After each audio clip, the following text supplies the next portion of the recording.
এই শাশুড়িদের জ্বালায় আর নন্দের জ্বালায় বউরা একটুখানি শান্তি পায় না, সত্যি কথাই বলেন।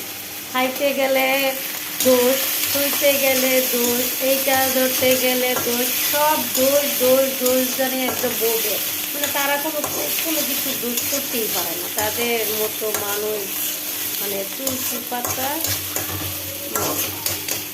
মানে তাদের কোনো দোষ নেই, সব দোষ মনে বউদের। এরা বউদেরকে দেখে আনে, সব কিছু করে আনে, তারপরে আইনা যে বউদেরকে অত্যাচারটা করে তারা।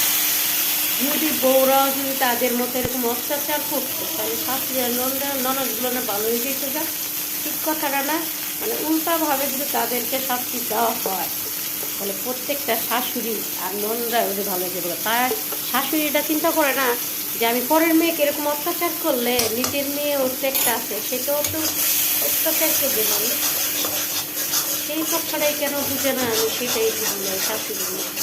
আর নন্দে বলি, নন্দে তুমি যে আরো জ্বালাচ্ছ জ্বালাও, তুমিও কিন্তু যাবে বোনের বাড়ি, কেমন না তুমি তোমার ভাইয়ের বাড়িতে এসে পড়ে থাকবে, বুঝছো? তুমিও যাবে, জ্বালাও জ্বালাও, বেশি করে চলো, তোমার উপরে আবার যেন এটা না পড়ে, সেই দোয়াই করি। ইচ্ছা করে চালাও, আমি কোনো সমস্যা নেই। তুমি আবার তোমার জামের বাড়ি থেকে আবার পলাই এসে দেবো না। তুমি যে আমার যেরকম করতেছো তোমার মা আসলে দিলে, এটাও তোমার উপরে পড়বে মনে করো। আর শাশুড়ি মা পরের মেয়েকে জ্বালান জ্বালান, বেশি করে জ্বালান।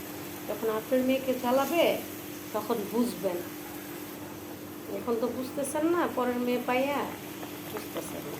ভালো।